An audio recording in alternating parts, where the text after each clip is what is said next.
Just gonna, okay, yeah, so the mics are working. Everybody in the hall able to hear me? Are you guys able to hear me okay? Awesome. And online, are you able to hear us? I need glasses. I can't even tell who's on. I can see Dolores. Dolores, are you able to hear us okay? Yes, fine. Excellent. Thank you so much. It's great seeing you. Good too.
Good evening, everybody. I call to order the Stoughton Select Board for the meeting Tuesday, April 15th, 2025. The time right now is 7:36. I will read, because I think the last time we had a meeting, we had a little bit of an open question here regarding a section of the open meeting law. I just want to read something in here.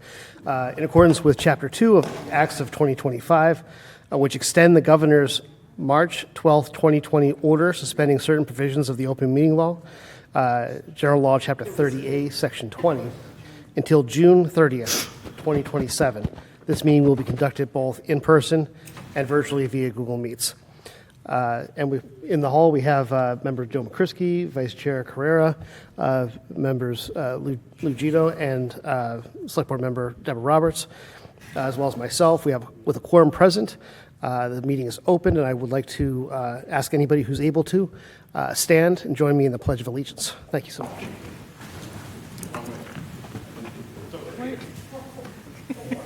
Allegiance to the flag of the United States of America and to the republic for which it stands, one nation, under God, indivisible, with liberty and justice for all. Thank you all so much. So our first order of business, we had an election last Tuesday, and Select Board Member Joe McCrisky was reelected to his seat, and so we have a swearing-in ceremony. If the town clerk wouldn't mind joining us and Mr. McCrisky for the swearing-in. Afterwards, we'll have a very quick reception as well. Would you guys like a mic?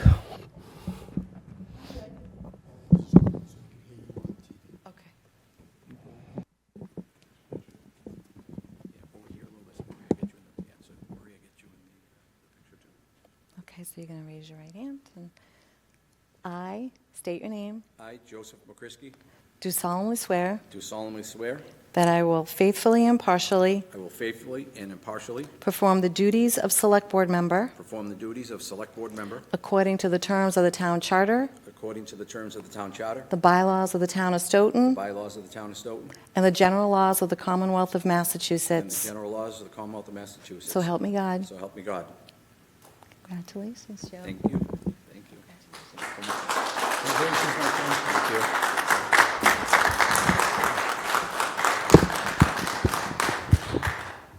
Just real quickly, I want to thank the residents of Stoughton for returning me to office. I'm overwhelmed and humbled with the trust that you've put in me for another 3 years. And through all the advertisements that people have seen, I will rephrase again my commitment to working hard on the behalf of our citizens, to do good things, and to work on the issues that bring us together, not divide us. We've seen a lot go on in our town, and it's time for us to come together and just focus on doing the good things. The negativism doesn't go anywhere. The infighting doesn't go anywhere, and it definitely doesn't serve the residents of our town. So with that, again, thank you all for the trust that you placed in me, my friends, my family, my wife Maria, her daughter Selena, my good friend Frank Crimmins, retired judge, retired selectman, retired moderator, retired town meeting representative, and all around a staple of this community. And I've said many times, Frank is probably one of the only people that I know that can bring people on opposing sides together and have them walking apart as good as friends, at least working on the issue, which is what we need to do more of. And I have to shout out to my friend, Commissioner Richard Stady, Norfolk County Commissioners. For those who may not know Mr. Commissioner Richard Stady, which on Facebook, I don't know how they could not. Right? But some of the biggest projects we've had, the logistics park, the fire station, the renovation of the Freeman Street station, Commissioner Stady has been there for the town of Stoughton. So for a long time, the commissioners were always there, did a good job for Norfolk County, but Richard Stady has made a difference in Stoughton. When we applied for an opera grant, when they were coming out for the fire station, for the renovation of Freeman Street station, most communities were taking their projects in little dribs and drabs, little pocket parks or an addition here and things like that. Former town manager and myself went over to the county commissioners and we said, we'd like to have ours all in one big lump sum. Former chair Deb Roberts was there. She accepted the check on that time, and it was a check for $6.5 million, which made it easy for us to then take the burden off of the taxpayers. And that refurbishment of the Freeman Street station was done through that opera grant. Okay, so a lot of times we don't get to talk about things like that in advertisements, but when you have the commissioner here, Richard, I want to thank you as my county commissioner. I sit on the advisory board with Richard, and he does a great job for Norfolk County, but he's also one of the people that I cut my teeth with as a selectman in 1992. And we spent a lot of time walking the halls of the MMA conference and so forth. Frank Crimmins, thank you for your support. Thank you for your wisdom. I learned more from Frank by just listening to him talk. And he's been a kind of a lightning rod for me and makes me think different issues different ways. So I'm glad to be back, and for the people that didn't vote for me, I hope to earn your trust over the next 3 years. And if you work with me, I'll work with you, and we'll get some great things done. So thank you.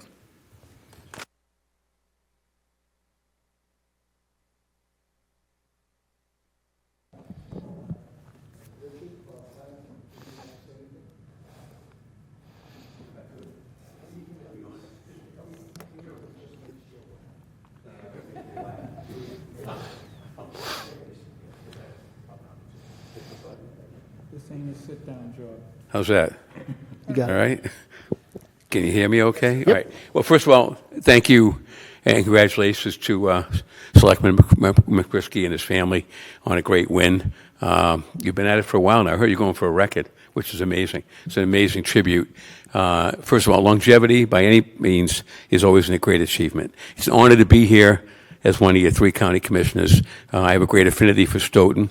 We've worked well together over the last couple of years with the opera grant, as Selectman McCrisky pointed that out. Very pleased that those progress and those projects have done well, and looking forward to more projects that we can work together as well.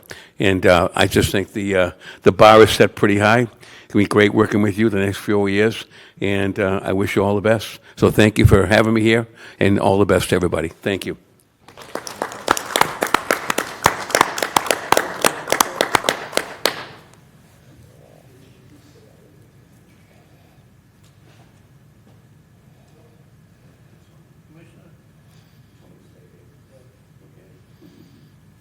You see, you press the button on it. I'll be brief. It's a privilege to be here. Members that serve on select boards make a great sacrifice. The town is lucky that people like Joe are willing to do it for another 3 years. As a member of the community, I'm glad he's with the members of the board. This is a great board, and I'm honored to be here, and congratulations, Joe. Thank you.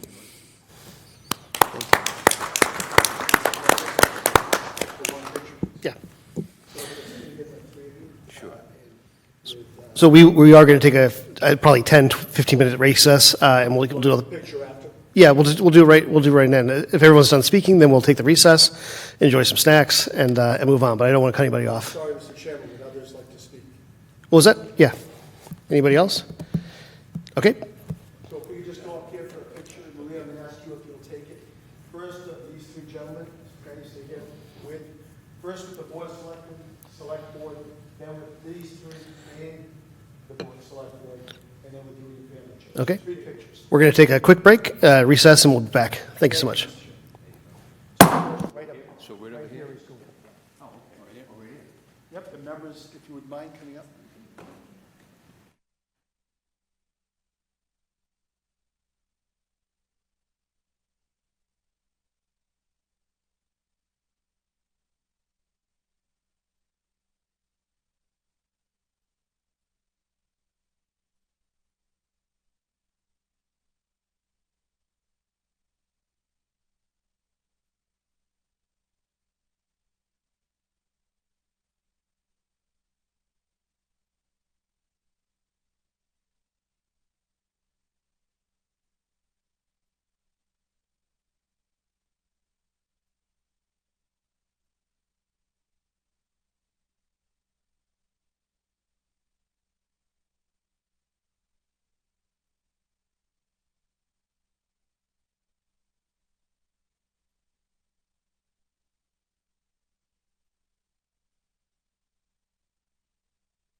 Okay.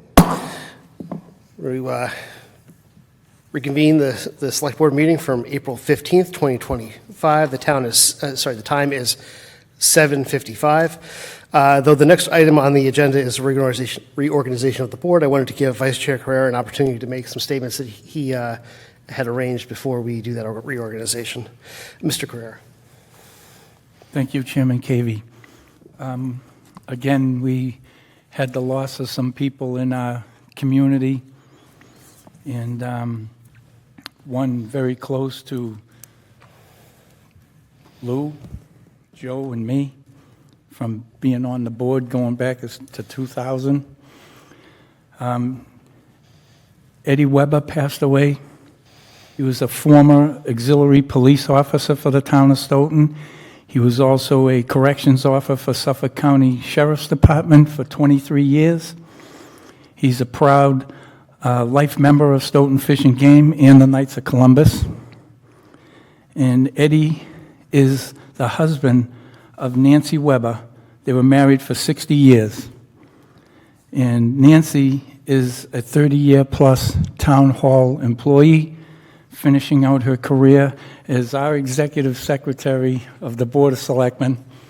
And she's just a lovely lady. You never heard anything out of her. She did her work. She did it when computers was in its infancy. So, to Lisa, her daughter, who's a Stoughton High graduate of the class of 83, Eddie was an avid gardener, loved his pool, and being an active guy all the time, you couldn't keep him down. You turn around and Eddie was there asking you a question. And one of my favorite things was being able to put their septic in for him, and it was just a nice thing to see people so thankful. So to Nancy and Lisa, the surviving members, you are all in our thoughts and prayers. God bless them. We've had another passing, very, very sad. Officer Mike Doyle, 64 years old.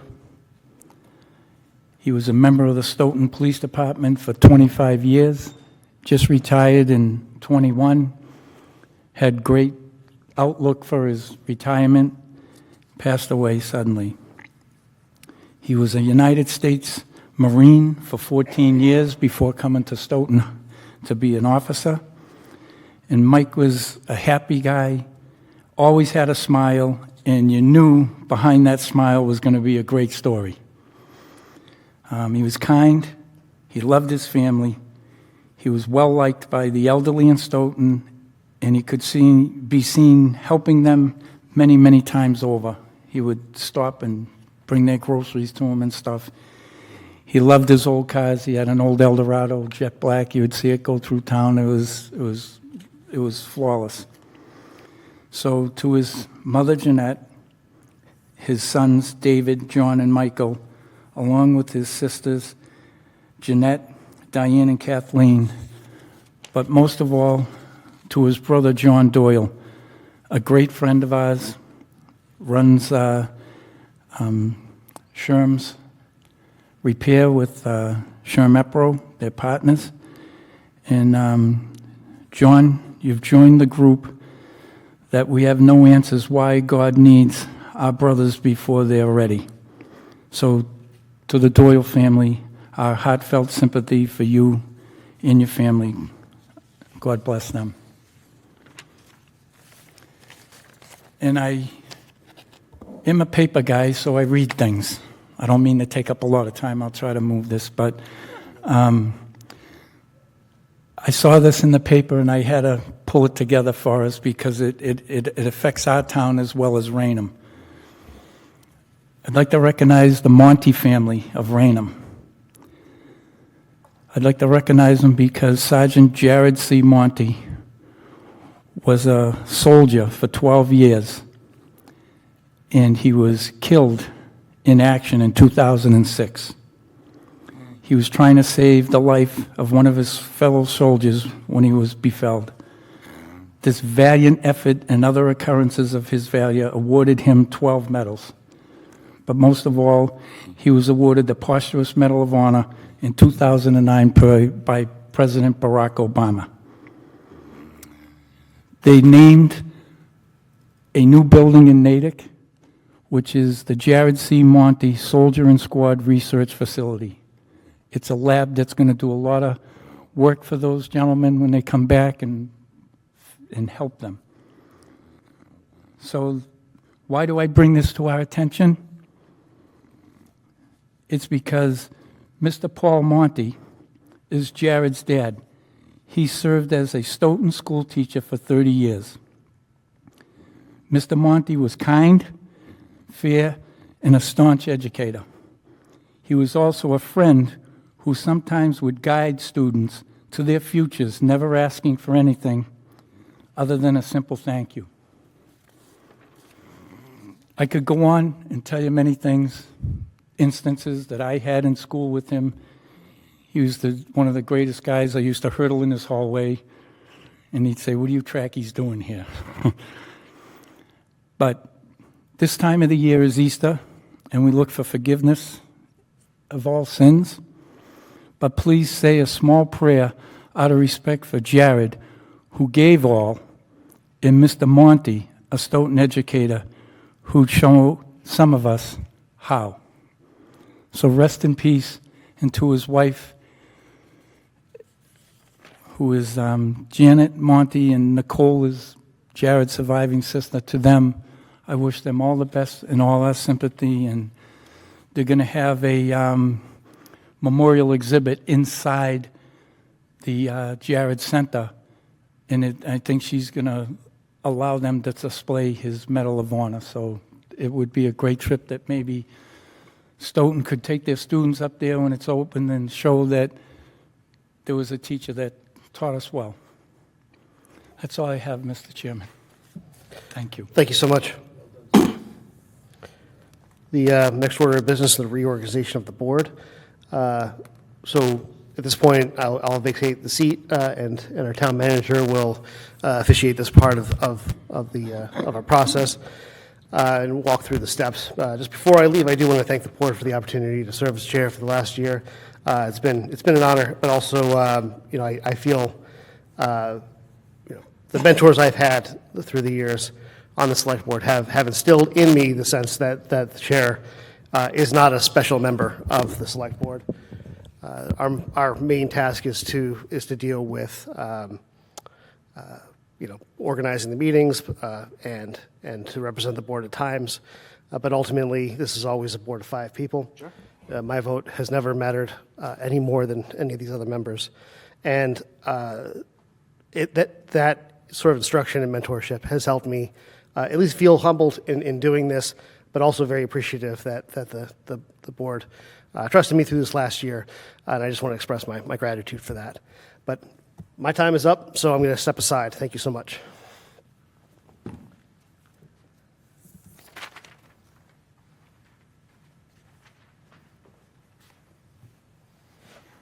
Thank you, Mr. Chairman. I must say I've always wanted one of these. It's pretty nice.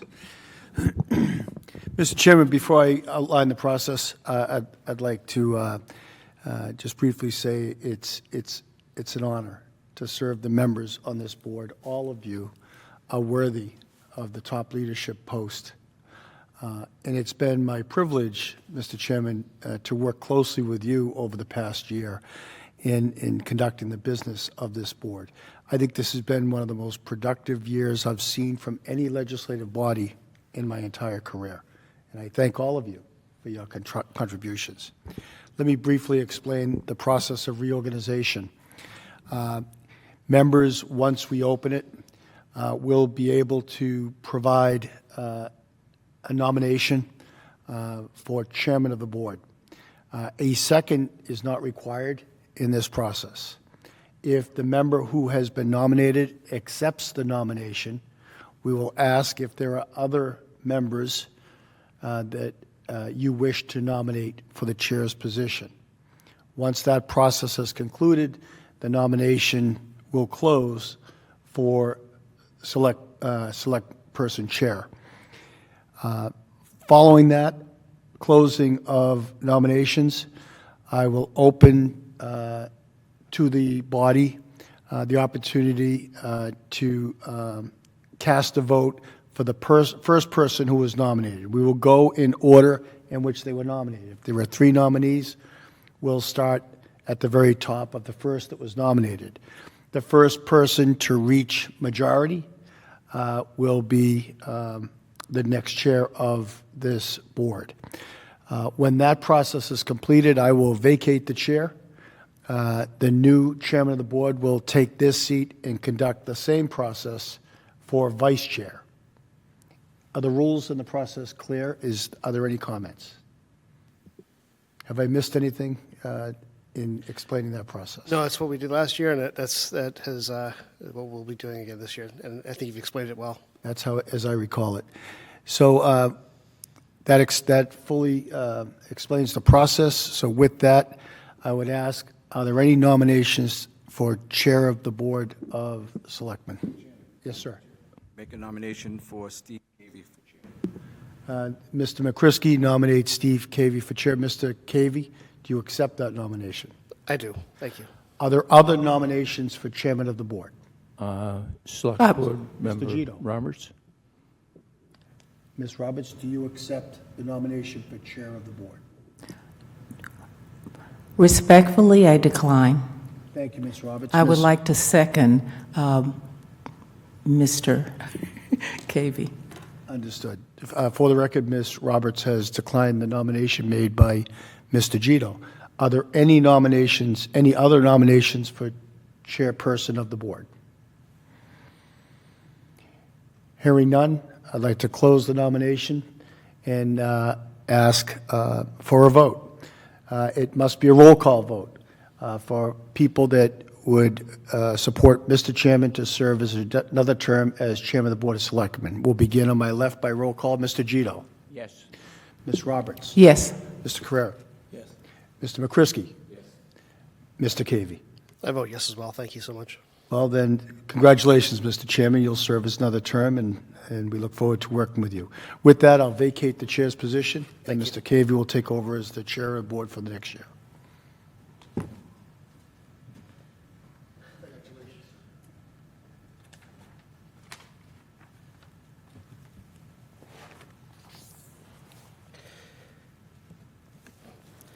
So thank you all very much again for entrusting me with another year.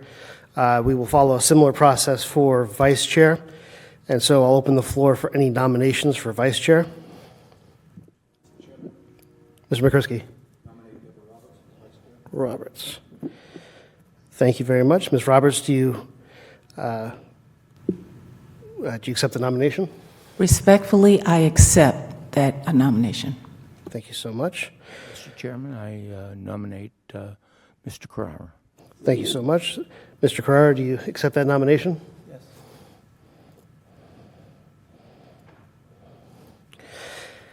Thank you. Are there any other further nominations? Okay, seeing none, we will close the floor to nominations. So on the nomination for Ms. Roberts to be vice chair, Mr. Gito? No? Ms. Roberts? Yes. Mr. Carrera? No. Mr. McCrisky? Yes. I vote yes as well. So, Ms. Roberts, you are vice chair. So congratulations and thank you very much. Thank you very much to my fellow board members. Okay, so the next order of business, I thank you all very much for that. We've done the reorganization. Citizens' comments. Are there any comments from the public? Ms. Walsh. Cynthia Walsh, 1096 Park Street. I've got a lot of comments, but I know I've got 2 minutes. As I have in the past, I'd like to thank the board for the number of accommodations you've made for me as a disabled person. And a major accommodation for the disabled and the public are hybrid meetings. And I'm glad the legislature saw fit to extend the amount of time available for that. I have been attending Stoughton Redevelopment Authority meetings in person or remotely for 49 years. And last week, the chair announced that they will no longer do hybrid meetings, that the site where they meet, which is not a public building, meets the requirement of the open meeting law and ADA as it's accessible. The problem for me is when they were on Pearl Street, when they went into executive session, I was sent to the sidewalk in the dark, in the weather, to wait out the executive session, where I would fear for my health and my safety while I waited for the cab. I have no idea what 4 Perry Street is like. I don't know if there's a safe place where I could wait that's lit and out of the weather or not. But I'm not talking just for me. I'm not the only disabled person in Stoughton. There are also many people who choose not to drive after dark. There are also many people that have caregiving responsibilities, and it would be a major blow to their resources to have to hire someone to do that caregiving while they came to a public meeting.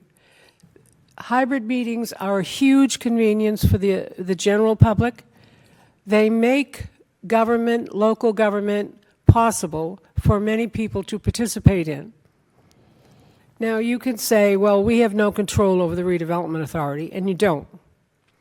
But you'll soon be meeting jointly with them to appoint a member to replace someone who's resigned. And I would ask respectfully that you ask each candidate how they feel about disability rights and hybrid meetings. I think this is a civil right issue, a disability issue, a senior issue, and a general public issue.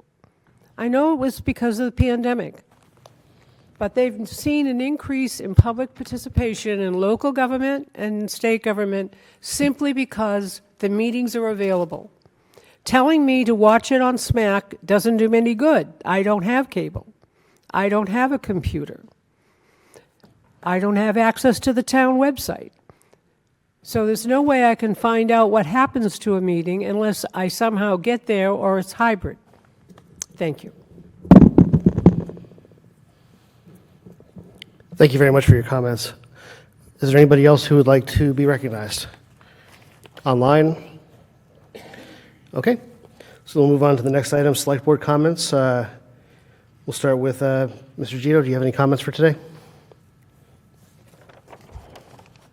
Yes, I do. Just a couple. Can you hear me? I can, yes.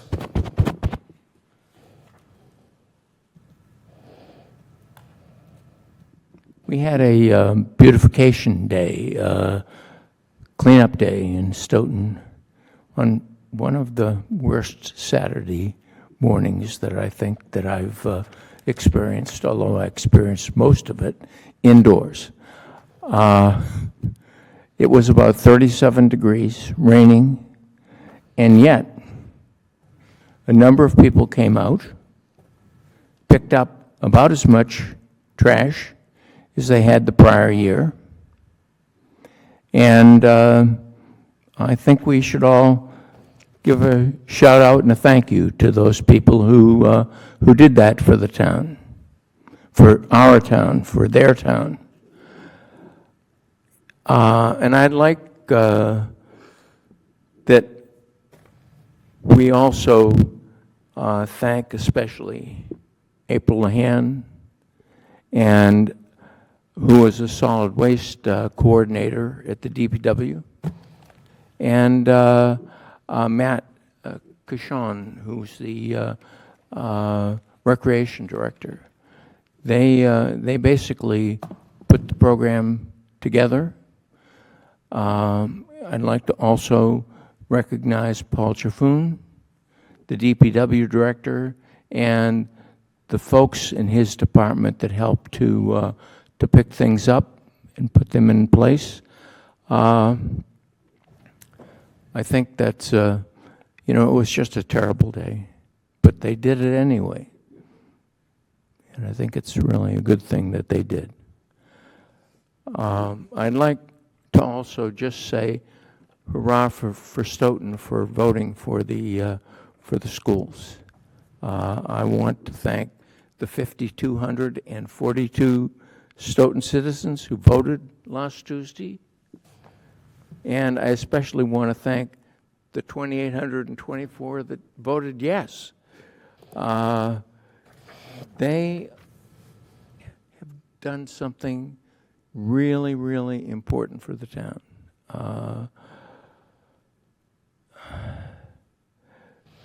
The people who spearheaded that effort should get a special shout out, and I'm sure that others here on the board will do that. I want to recognize the town manager for his effort at the state level to allow us time to regroup and provide good information to the voters. Without his effort, we wouldn't be here. We would be here, but we wouldn't be where we are as a town. So thank you.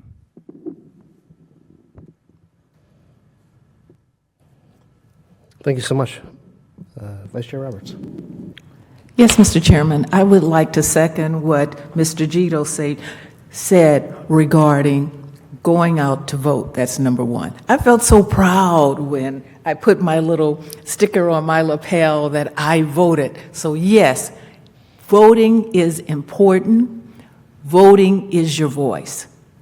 But going back to what Mr. Gito said about the Stoughton Cleanup Day and all the volunteers and Paul Jaffoon and Matt Kushan and the organization of it, we are proud. We are thankful. Tell me a little bit more. It was raining that day, and you still had people come out to help with Stoughton Cleanup Day.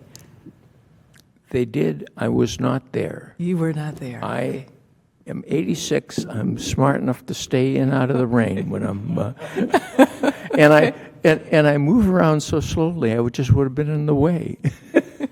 So I can't tell you very much more than that.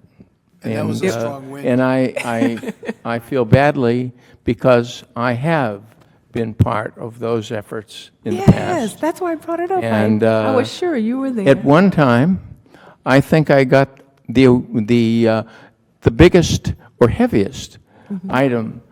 I pulled a wall safe, or not a wall safe, a floor safe, out of Ames's Pond. Now, I don't know what was in it beforehand. I didn't put it in there. It was gold. But it was a heavy sucker. Thank you so much. That's all I have, Mr. Chairman. Thank you very much. Mr. Pereira? I have nothing, Mr. Cavey. Mr. McCrisky?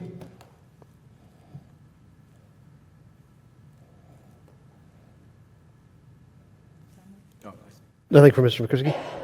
Thank you so much. So, yeah, I'll just make a couple of brief comments. So actually I did go out and pick up some trash last was it Saturday? Yeah, it was a cold day. You're at 37. I think I saw on my car it was 38 degrees, and a little bit rainy. Originally signed up, my wife, myself, and my son. We thought it might be better to leave the 13-year-old at home because he was going to be dead weight. and we just knew what the mission was. So we showed up. We were over at Faxon Park, and we definitely had the pleasure of running into Brian McCrisky, employee of town staff, and also former police officer for the town, and obviously the son of Mr. McCrisky.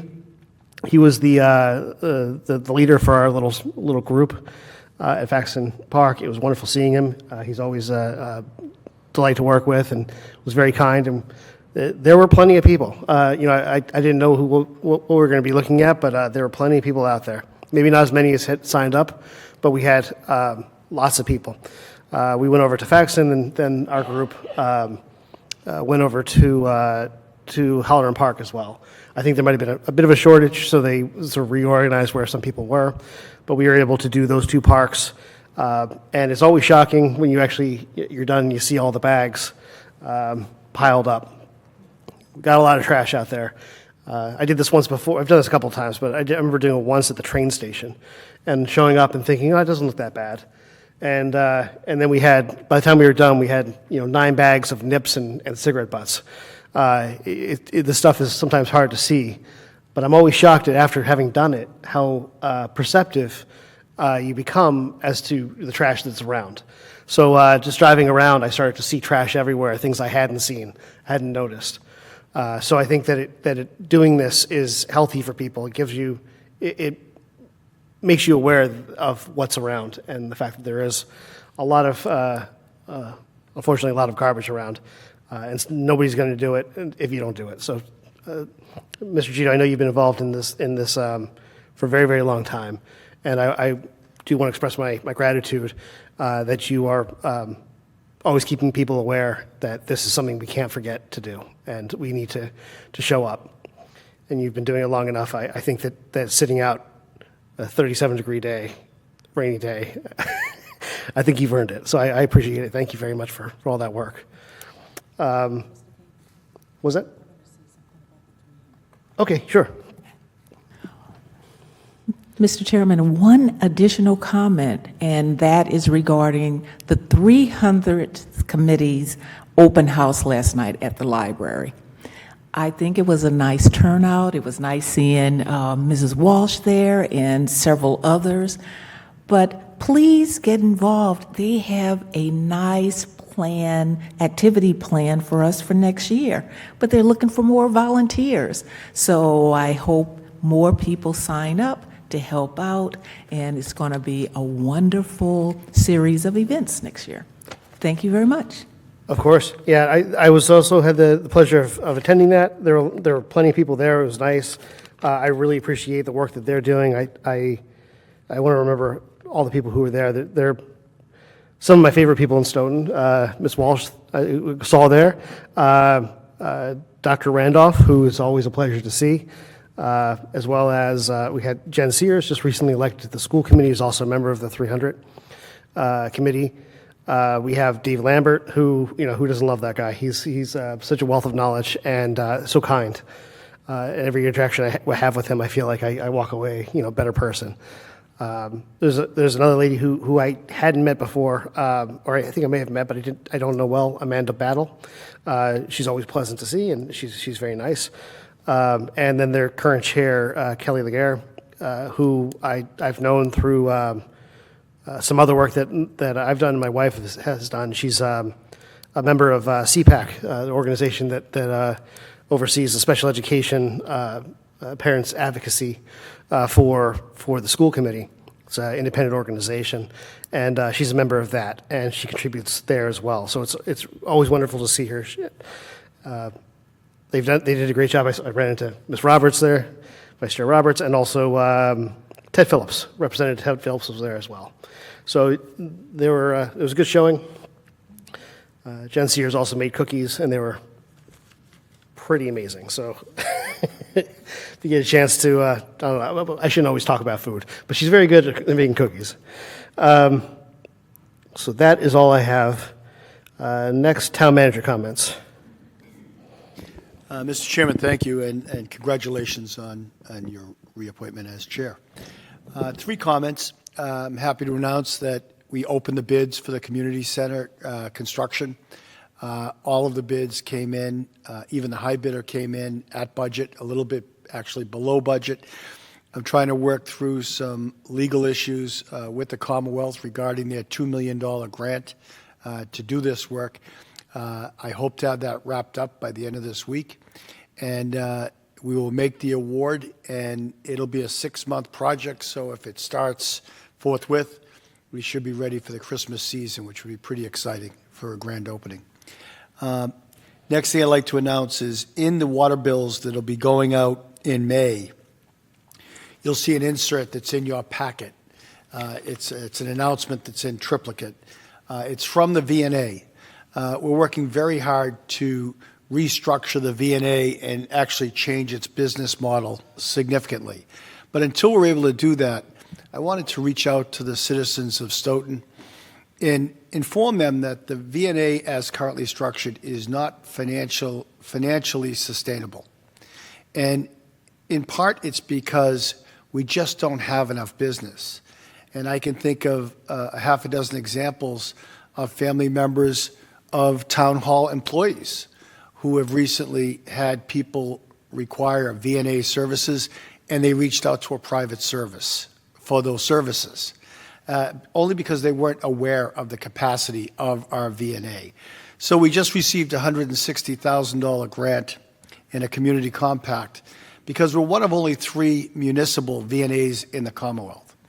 And the town of Stoughton residents have expressed their great delight with this organization. But if we want to keep it, we need to support it. And so the announcement is going out in the water bills. We ask for people who require VNA services to please call us if we can be of service, if we can be helpful. And between that increased revenue combined with a new strategy that will work in collaboration with our EMS and police department, we think we can make this business financially sustainable and keep it as a vital part of the services we provide to our citizens.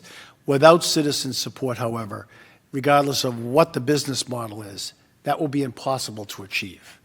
So I hope when residents get their water bills that they read this flyer and that they consider us when they or their family members need visiting nurses' assistance. And knowing Scott had surgery this morning, I told the visiting nurses to expect a call from him by this afternoon. They didn't get it. So, Scott, follow up on that, please. Thank you, Mr. Chairman. The last announcement is not as exciting. It's regarding an announcement from the Treasurer Collector reminding us that the taxpayers that the FY25 fourth quarter real estate and personal property tax bills are due Thursday, May 1st, 25. The third and fourth quarter remit copies were in the same envelope. All unpaid quarterly taxes have accrued interest at 14% from the first, second, and third quarters due dates.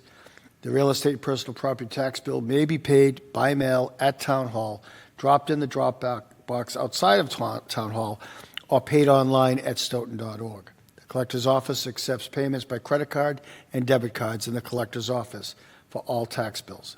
There is a 3% fee for paying your tax bill with a credit or debit card. Thank you, Mr. Chairman. That's all I have. I'm sorry. Thank you very much. Mr. Carrera, you had additional comments? Thank you. Through you, Mr. Chairman, to the town manager. Tom, can the VNA solicit, like at the hospital, you know how there's pamphlets? They leave and say you're leaving out, and they're like, oh my God, what do I do here? You know how they stick them? Can that be done? Is that Great legal? question, Scott, and yes, they can. And with this $160,000 grant, we're able to hire 2 temp nurses, which will allow our staff to do exactly that. And the program that we're designing in collaboration with the police chief, we expect that local hospitals will contribute a significant amount of money to funding these programs. One thing I didn't realize, if you go to the emergency room for services and you're released tomorrow morning, and next week you go back for the same services, or any time within 30 days, the hospital doesn't get paid for that second visit. So this outreach program, which we'll talk more about, not tonight, we'll talk more about, it's a new model that was created in Boston. We've got their business plan, and Mike is a big supporter of this, Chief Carroll. And we will work, our visiting nurses will work in collaboration with our ambulance service to go out and proactively reach out to citizens, just for Stoughton, that are in need of help, as opposed to them going back into the emergency room. That's why the hospitals will contribute to this program. I'm looking forward to telling the Select Board about this program. It's pretty exciting. It's state-of-the-art. We've got the Boston EMS business plan that is doing this, and we're not going to reinvent the wheel. It's working there, and it's also working in a local community, but outside of the Good Sam area. Nobody's doing this in the Good Sam area operating. Because it's amazing how many people get their drawstring bag, put all this stuff in it, they're wheeling them to the door, their loved one picks them up, and they're like, well, who's coming to the house? They go online to find a private service. Thank you for asking that, Scott. Thank you. Steve?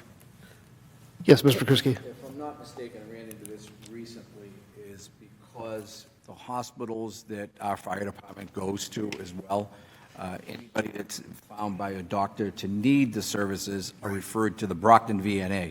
So I believe it's still, unless something has changed, and I would yield to somebody that has that information, is that if a Stoughton resident requests the Stoughton VNA will be assigned to them through the hospitals. They have to ask, and a lot of people don't know to ask for it. That's right. So that we should put into that marketing program as well, is to let people know that you have the right to ask for the Stoughton VNA, especially if you live in Stoughton.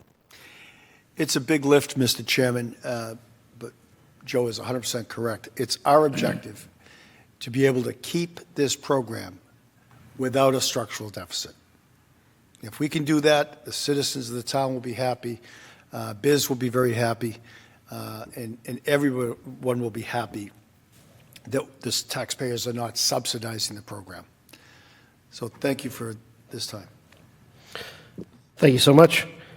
Our next order of business is Old Colony Elderly Services, OCES, Board of Directors nomination. We have, I think online, we have Ellen Lash.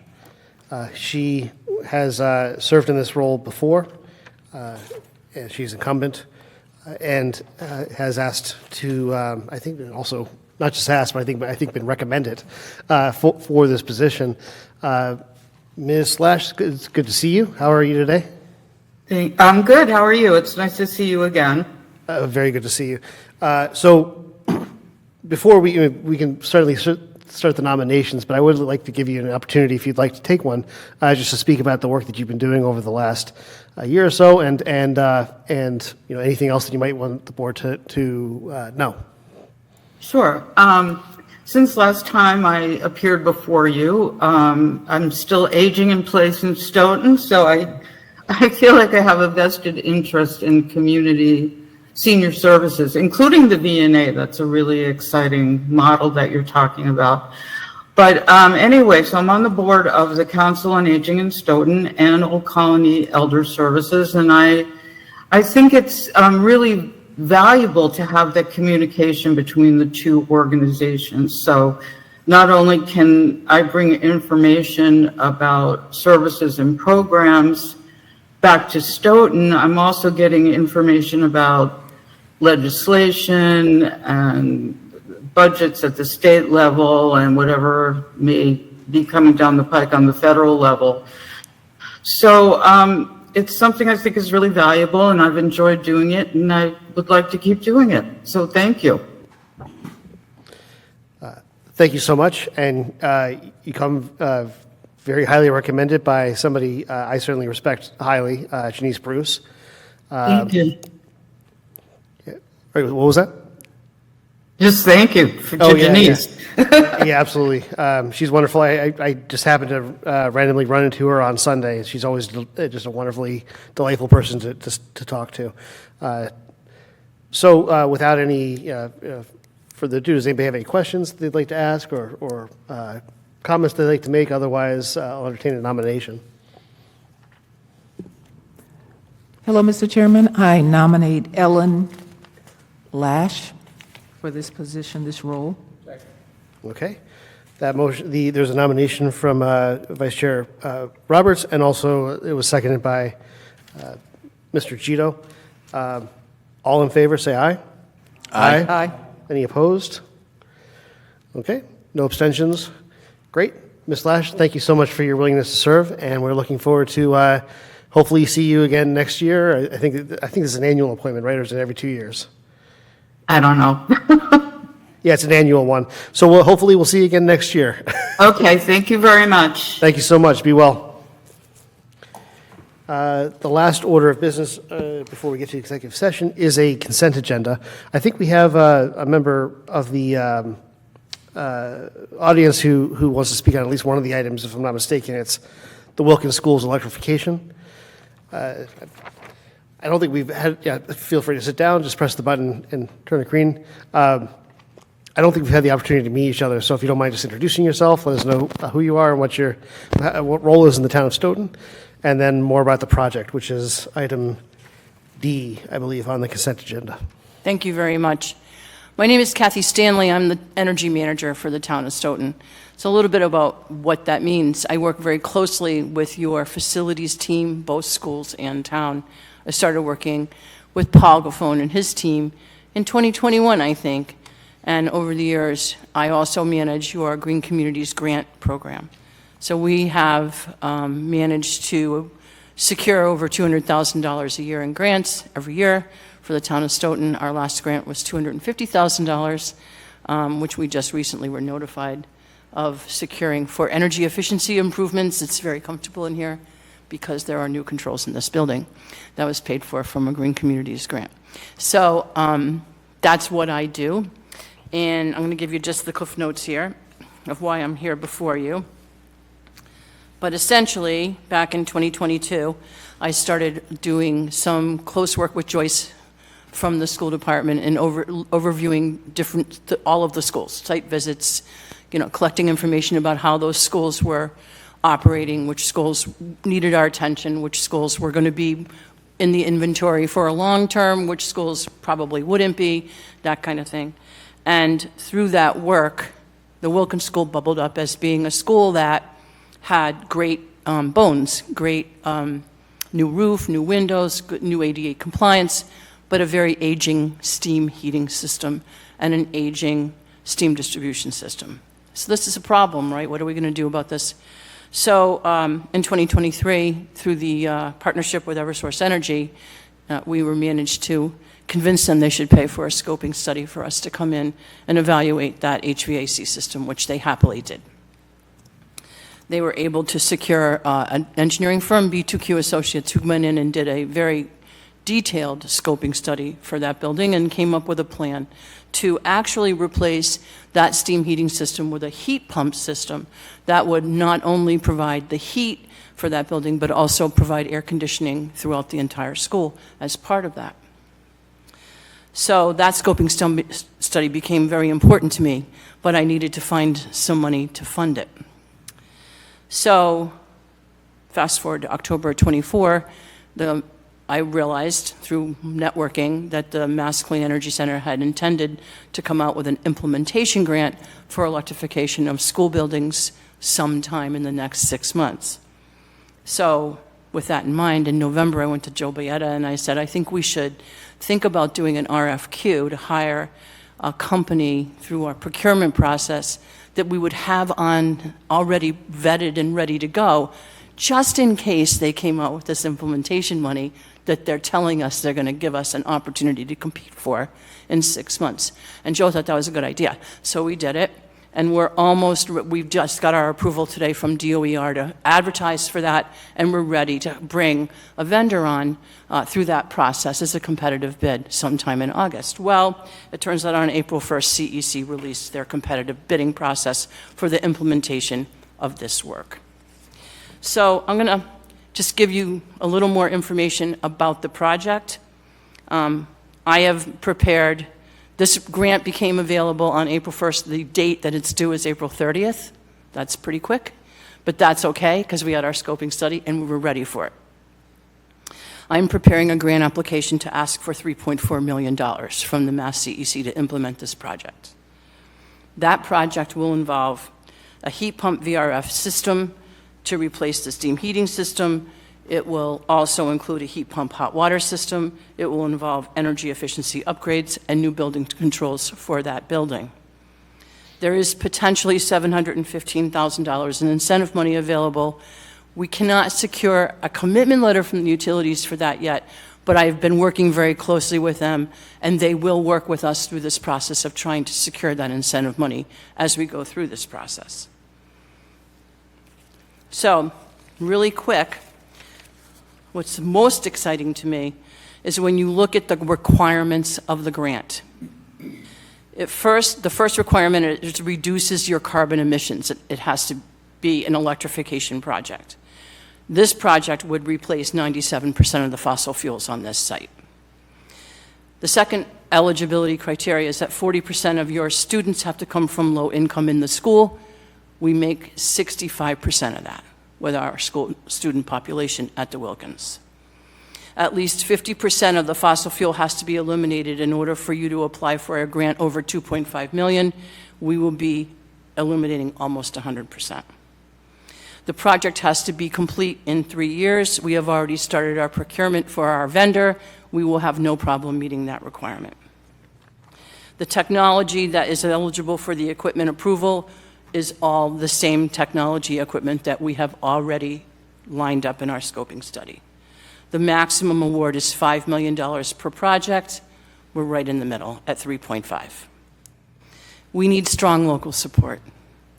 So, the principal of the Wilkins School has helped me write this grant.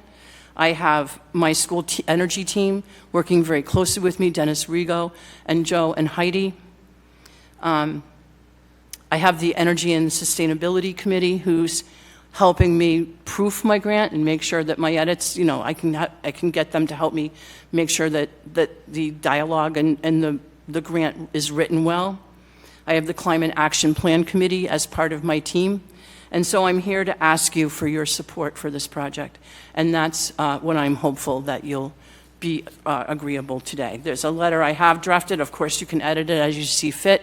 But if you would provide that letter to us before this grant is due, I know that it would mean a lot to us going forward. And I'm happy to take any questions. Motion to grant or Second. to support this project. Okay. So just to back up a step, I'm just going to pull this from the consent agenda as an item. The motion to accept consent agenda item D alone has been made by Mr. Gito, seconded by Vice Chair Roberts. All in favor? Aye. No discussion? If you'd like some, go for it. I'd like to ask a question. I didn't know it was a slam. Who's going to be the supplier of the electricity that you're going to, are you getting somebody who's going to be able to supply that much electricity cheaper than like National Grid, say, or is it going to be every year, or are you going to get a guarantee? Supplier of the electricity. So this is a project where we will be eliminating the gas on site. That's not what I asked. Okay, I'm not clear on what I'm you're- asking is who's going to supply all the electricity to the school? National Grid. They're the utility. National Grid will supply the electricity to the utility, to the school as the utility provider. Yet we send out a thing to our residents to use somebody else other than National Grid because it's cheaper. Yes, that's the aggregation. We don't, we're not eligible for the aggregation. We do have our own supplier. The town has a contract with Constellation, I think it's actually Direct Energy, NRG, that supplies our electricity as our supplier. Is that what you're asking? That's okay. the question I was asking. Okay, I'm sorry. So the town's supplier, we have a supply contract with Direct Energy, which has just been bought by NRG, so I'm never sure who people are familiar with there. But they are the town's electricity supplier as our third-party supplier. However, we also have a memorandum of understanding whereby we are buying net metering solar credits from the city of Brockton at a 20% discount. So not only will we be using 100% electricity for our heating and cooling needs, we will be getting a 20% discount off of that, and that will be 100% renewable energy. So effectively, this school will be net zero. How many schools in the area are doing this now? Do you know? There are a lot of projects in the works right now for electrification. There are no more incentives or grant funds available for fossil fuel heated schools in the state anymore. So that's as of the fall of 24. I asked how many Yeah, I don't. towns. Do you know any other towns that are doing it? Oh, yeah, there's many. I mean, I don't have that. That's what I mean. I figured there's none in our town right now if this is the No, first. this would be the first one in our town. But there are many towns that are building brand-new schools. I know there's a new net zero school at Walpole. I know there's new net zero schools in Acton. There are many. Now that's another question. What's the backup for this? Is there going to be a generator on site that's included in this? So if the grid goes down, will it be backed up like the town hall is? You would not be able to back up all of the heat pumps at one time with a generator. That would not be practical. However, through the course of engineering this project, there are a number of ways to handle that. You can install resistance heat as a backup for perimeter, and you can use a generator to run that. You can use, in the case of the school in Walpole that I'm familiar with, they have a generator that operates those heat pumps on a rolling basis. So the point would be not to be able to run the school so that it would be populated. It would be purely as a resilience measure to keep the school from freezing in the winter. That's what I was kind of leaning towards. I know we wouldn't be able to run that much, like every light for every kid, just so they could make school. Right. What I was worried about is the freeze up. Yeah, and that's The electric isn't as positive as you think. Correct, but this is being done in Walpole as a new net zero school, 100% electric, and they went through the winter, this winter, and they had no problems at all. So it's being done reliably in other towns. Okay, any further questions, comments? Okay, to the vote. I guess a comment. I appreciate your efforts with the superintendent of schools and your understanding that you need to get out ahead of the curve so that you could get into the queue and do something good. That is a wonderful thing, and I think that we should say thank you for that. Thank you. Thank you. I think Town Manager Coulter, did you have a comment? Yes, sir. Quickly, Mr. Cavey. Kathy, a few things, three things. We're reorganizing the school, South School Building Committee, and would love to gain your input at the design stage of the energy system. So if we could stay in contact on that. Second thing, it's not on the agenda, Mr. Cavey, just a simple question. Can you and Gilda coordinate a date we can get together to talk about the results of the net metering MOU we've got with Brockton? I'd like to get some data on that. Sure. And the third thing I wanted to ask you is, who is the awarding authority in the state? Because I may be able to be helpful there. Yeah, it's a Mass Clean Energy Center through the Department of Secondary Education, Primary and Secondary Education. That's who the grant is coming through. It's a state grant. It's not federal. It's a state grant. Yeah. Department of Secondary Yeah, Education. I can send you the exact wording of the grant committee. That would be great. Thank you. I did, just also a quick note too on why did we decide to do this route with this school. With a school that a STEAM system, where the distribution system is failing behind architectural services, there's very few choices as to how you would retrofit that school. You can't, we would select a different approach if this was Gibbons or Daw or Hanson, where you have a hot water distribution system and you have way other choices you could do, all different kinds of hybrid systems which would work. This was a very difficult decision to take this approach, but it's really the only choice that makes sense because of what we were dealing with from the existing conditions. And Right. I just want to make a note of that. Kathy, are there grants for new construction? So not that I know of. That's Mass School Building Authority. There are grants through Mass School Building Authority for renewable technology. You're going to find that there's a tremendous amount of pressure on us to pursue retrofit and new opportunities with electrification. It is I can't get an incentive to replace a gas boiler anymore. I can't, and I can't comment on whether that's good or bad. It's just the way it is. The state policy is very heavily pushing us in that direction. So if there's any, I can't ignore a $3.5 million grant. Like, I just, we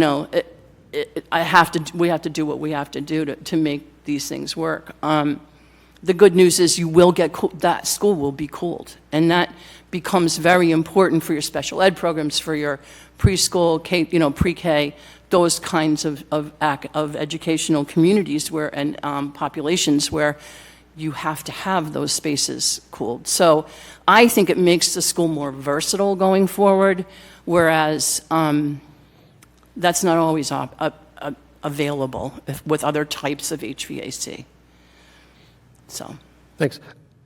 I do have a question, but it has no bearing on, I think this is a great project, and I appreciate all the work you're doing. This is just more curious than anything else. With this kind of system, do we have an idea of what the useful life of the system is? Yeah, 15 to 20. 15 to 20, okay. Honestly, I always try to think long-term, right? Going out, what are we going to do in 10 years? What are we going to do in 15 years? Because and one of my arguments in writing this grant is, this town is flat out with school budget. We have to replace the South School. We know that's going to be, the town will have to absorb that cost. It's not an easy lift. The green community grants I use for updating controls and other things in other buildings, and I can't really just put that money aside just for this. So I'm hoping that my argument with them is, without this money, we can't do this. We need this money, and we're ready to go and have met every eligibility criteria that I could possibly think of, So I'm hopeful that will help sway them. Thank you very much. Thank you. So we do have a motion to approve, as well as a second. The motion was made by Mr. Gito and seconded by Vice Chair Roberts. All in favor, say aye. Aye. Any opposed? I abstain. And one abstention. Okay, so that is a 4 yes, 1 abstention. Thank you very, very much. I greatly appreciate it, and I'll be updating you, and I'll absolutely be thrilled to help you guys decide how we're going to approach this new opportunity. Perfect. And thank you so much for bearing with us and sticking around. Thank you. Okay, there's a motion to approve the consent agenda. I would like to pull one item, though. Okay, so which item would you like to pull? 8E, application for constable appointment. Okay. I have that too, Mr. Okay. Chairman. So in the time being, there's a motion to, Mr. Gito, would you just change it to a motion to approve A, B, and C from the consent agenda? Perfect. So there's a motion to approve items A, B, and C on the consent agenda. Is there a second? Second. Okay, seconded by Mr. Carrera. Is that correct? Yes. Thank you very much. All in favor, say aye. Aye. Aye. Any opposed? Any abstentions? Okay, items A, B, and C have been voted as well unanimously. With item E, this was a request from last year to include some additional questions on the constable's application. And I think that was mocked up, and there's sort of a red line version of it here. Specifically, members in the past had asked that they would like the constables who are applying to include any other places where they think they might be working. So the question is listed is, for them to provide, quote, other clients for which you are or may be affiliated with as a constable. Ms. Roberts, since you pulled it, do you have any questions or comments that you'd like to make? Yes, I was trying to refresh my memory. What were some of the issues we had when we appointed our last constable? I believe it was related to, did they have a reference for someone that was from the town of Stoughton? Okay. I don't have a red line version because I'm looking at a hard copy. Got it. So, yeah. But So I think Jill that was, actually has the minutes for us from that time, and we were appointing there's one vacancy. Nicholas Joseph was the person who we were voting on, and the minutes read, what's the date on these? June 18th, 2024. Mr. Joseph, a Stoughton resident, presented a letter of recommendation in his application package from Attorney Crimmins. Mr. McCrisky asked if the letter represented employment by Attorney Crimmins. During the discussion, it was determined that the application does not request future employment information. The board agreed to consider adding this requirement for future applications. And then we followed up with a nomination and a vote in favor of appointing Nicholas Joseph. But people were asking specifically for a list of attorneys for which the constables may be working for. Okay. Mr. McCrisky. That's exactly what it was. We, years ago, went through a time where we were handing out constable applications like they were going out of style. And what that does is put a badge in somebody's wallet. And in some cases, it was questionable whether they were using it to serve civil process. So there is a section here, it's the only one I could see what the red would cover that. It said, other clients for which you are or may be affiliated with as a constable. So we want to know, are they working for a lawyer? Are they working for a landlord? Maybe they do a bunch of evictions for an apartment complex or whatever it is. In addition to knowing somebody from Stoughton that could vouch for your credibility, what are you doing with it? And a constable badge, has some pretty good powers with it if it's used the right way, and I think we should know a little bit more of the background of those people and know why they need it, not just the fact that they want it. So I think that this red line section that's outlined, and it says other clients for which you are or may be affiliated with as a constable, and there's 2 lines for an answer. So it takes it that step beyond so that we know what they're going to do, and if it's something that's really not what we would like to see, we could say, well, get a job, you have a reason for it, come back and see us. So I'd be happy with this as it's printed. Mr. Carrera. Since the pages aren't numbered, I numbered them. Yeah, So if you take and go in to... So it'd be page 1 of the application. Page 1 would be the select board local licensing, then it goes into another one where it says the local licensing authority, again, Yeah. it has name, address of the reputable citizens. And it says, the application must be signed by 5 reputable citizens of the city or town where that the applicant resided. Now, resided is a bad word, because it means that they infinitely might be someplace else. It should be resides, which means they have to be in the town, which it says in the application. So I think that applicant resided. I could be in Brockton tomorrow and still get my badge through here because of that one word. So I think that needs to be changed. And then in the state of Massachusetts, to have policing powers, you've got to be a citizen in the U.S. And I don't see any of that in any of this form, and I think it's something that we got to look at for protection of the residents and stuff, that should be a U.S. citizen. We even require that on liquor licenses, so... Yeah, but it should be in here. It should be checked off. I know the Corey is supposed to check it, Joe, but... we Social never- Security? The Corey would trump that being on there, that's all I'm saying. I think it should be spelled out so that it's not a guess. It doesn't hurt to put a line in there with a box. Check it. Thank you. That's all I had, Mr. Cavey.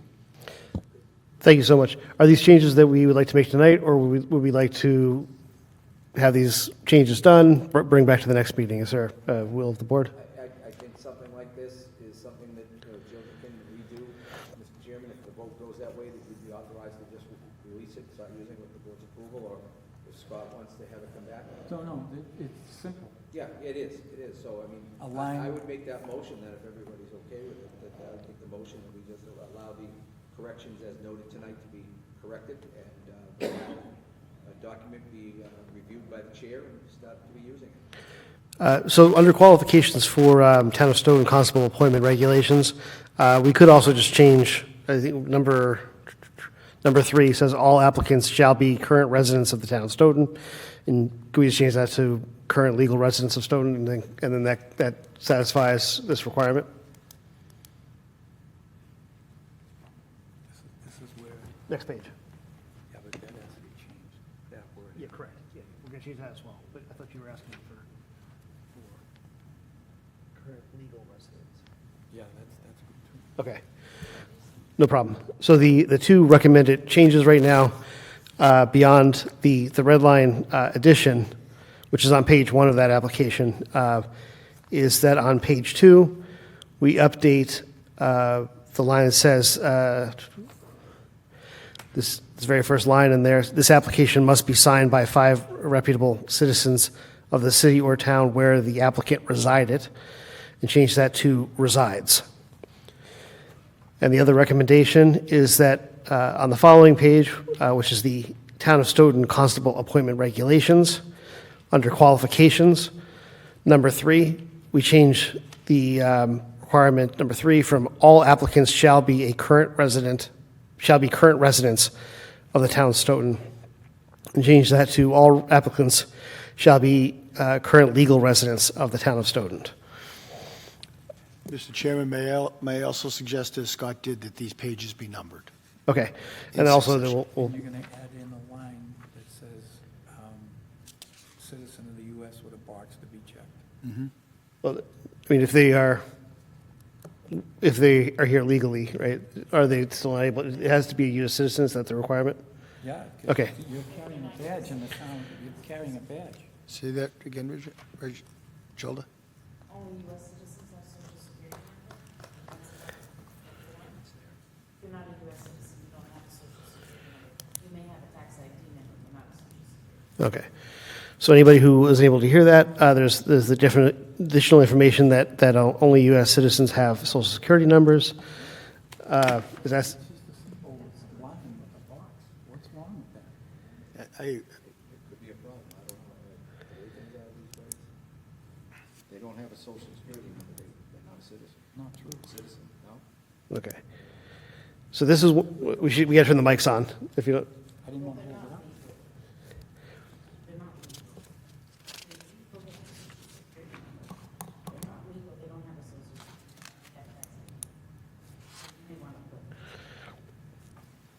I'll stand by my motion. Want to turn the mic on? It's like, Motion. I don't have a problem, and Scott, unless you want to do something different, I'd be open to that too. But I have no problem with the chair working this out. I think it's really minor in the overall scheme, and I understand where you're going with it, and I agree. We want to make sure that we're going to do the right thing here, and that we're not handing these things out like lollipops, you know. And I've questioned quite a few of them, you know, just on whether they actually needed this thing, and we found one didn't even have a need for it. But somebody else got one, so he wanted to get one. So and I think we're down tremendously in the amount of applications we had back some years ago. I mean, there was 10, 15 people that were here, yeah, easy, you know, and I think now we're down to, Jill, if I'm not mistaken, just under 10 that we have now, something like that? We have 5, so, okay, because one was okay. So that's even better than I thought it was, so we're just a, yeah, okay. okay. So, Mr. Carrera, would you mind making the motion just so I make sure we get all the things you're looking for? And I would actually only add subject to review by town council, just to make sure that. If I made the motion, so I'll rescind that motion and let Scott make it. And Mr. Chairman, and Scott, I would almost want to say that Scott can work on it with Gilda and you. That's to fine. Make sure that it be, you know, because I think I have the same concerns as he does, so, you know, I'm going to rescind my motion. Okay. So Scott can make a motion. I make a motion that we grant the Select Board Licensing Authority application for constable appointment with the changes, the amended changes of, I'm going to call it page 2. Sure. And it says, where it said resided, we're going to have the word resides. And then on the next page, which would be 3, on the number 3, it says all applicants shall be current legal residents of the town of Stoughton. Okay? And then I would like to see a line in the first area. It's page You can- one? Yeah, page one. You can fit it in that says, are you a citizen of the town, of the USA? I mean. Okay. It's just a line. I know Gilda's going to hang on Social Security, but also I'm going to. It's okay, it's okay. I want to correct my statement. You can be a legal green card holder, resident of the United States, and have Social Security. That's what I was trying to get out there, that there's a gray area floating in there. Okay. Right. Yeah. So with those three changes, with the additional it's only first a change, line so in the it's box. 4 changes altogether. There's a motion? Is there a second? Second. Okay, seconded by Mr. McCrisky. All in favor, say aye. Aye. Any opposed? Any abstentions? Okay, that passes. Consent agenda is done. Thank you very much. The last order of business is executive session. We have 3 items. Item A, approval of executive session minutes, meeting of January 21st, 2025, and February 4th, 2025. Item B, executive session subject to the chair's declaration to discuss strategy with respect to litigation pursuant to General Law, Chapter 30A, Section 21A3, in the matter of, quote, in regarding national prescription opiate litigation, U.S. D.C., North District, Ohio, MDL 2804, case number 17-MD-2804. And finally, item C, executive session pursuant to open meeting law, Chapter 30A, Section 21A3, to discuss strategy with respect to potential litigation concerning the Stoughton Media Access Corporation. If an open meeting may have a detrimental effect on the negotiating and litigating position of the board, and the chair so declares. And with items B and C, I do so declare. And so we will be entering executive session. Is there a motion to enter executive session, I should say? So made, Mr. Chairman. Made by Mr. Vice Chair Roberts. Is there a second? Second. Second by Mr. McCrisky. All in favor, say aye. Aye. All opposed? Roll call. Oh, thank you. Yeah, no, I apologize. Yeah, so this is, thank you very much for correcting me. So this is a roll call vote. My apologies. Mr. Gito? Okay, Vice Chair Roberts? Yes. Vice Chair Carrera? Yes. And Mr. McCrisky? Sorry. Yes. Thank you. And I vote yes as well. We will be entering executive session and adjourning from executive session, not coming back into open session. So the open session meeting will be adjourned now. Thank you all very much for attending. The time is now 9:08. Have a wonderful evening.